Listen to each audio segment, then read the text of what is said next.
আলাইকুম। আজকে আপনাদেরকে একটি গল্প বলবো।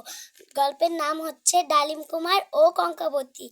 এক এক রাজপুত্রের নাম ছিল ডালিম কুমার। তার আছে এক পঙ্খিরাজ ঘোড়া। ঘোড়ায় চড়ে সে দেশ বিদেশ ঘোরে। একবার ঘুরতে ঘুরতে চলে এলো অচিনপুরে। ক্লান্ত রাজপুত্র গাছের ছায়ায় ঘুমিয়ে পড়ল।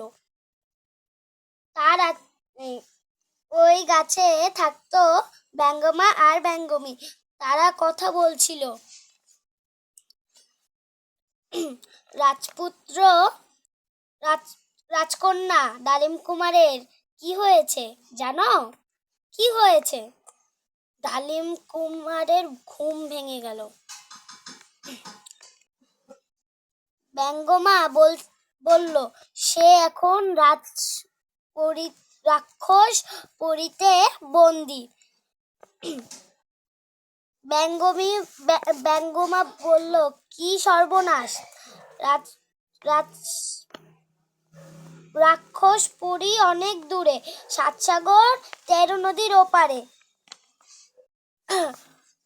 ডালিম কুমার 7 সাগর 13 নদী পার হলো। ডালিম কুমার ভাবলো, কঙ্কাবতীকে বাঁচাতে হবে। পৌঁছালো রাক্ষসপুরীতে।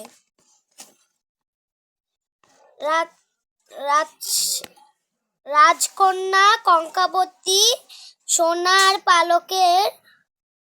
সোনার পালকে ঘুমিয়ে আছে।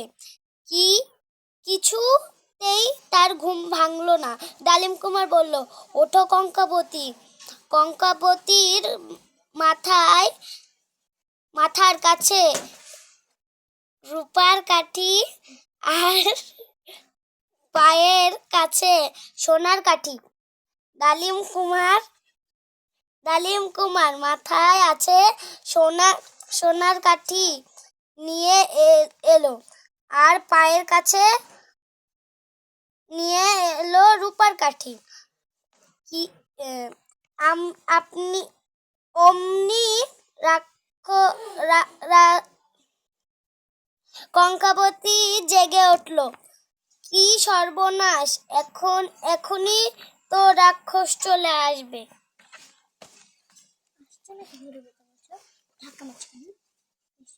ঠিক তখনই রাক্ষস ঘুরে উঠল। হা হা হা, না, হাউ মাউ খাও।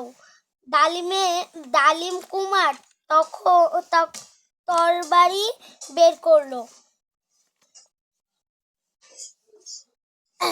রাক্ষস প্রাণ আছে, এভাবে রাক্ষস মারা যাবে না।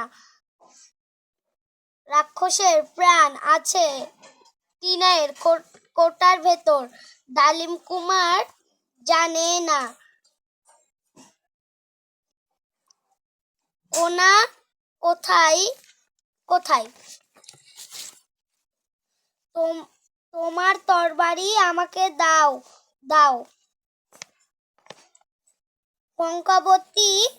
কঙ্কাবতীর ছিল অনেক সাহস। পালঙ্কের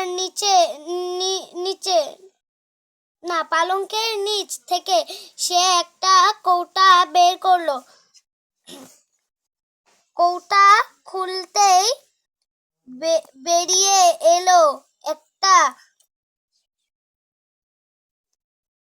ভ্রমর। কঙ্কাবতী তরবারি দিয়ে কেটে ফেললো ভ্রমরটাকে।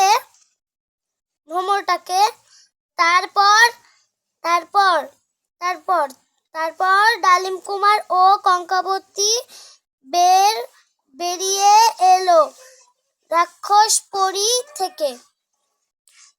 আমি আপনাদের কাছে এক্ষুনি গল্পটা শেষ করছি।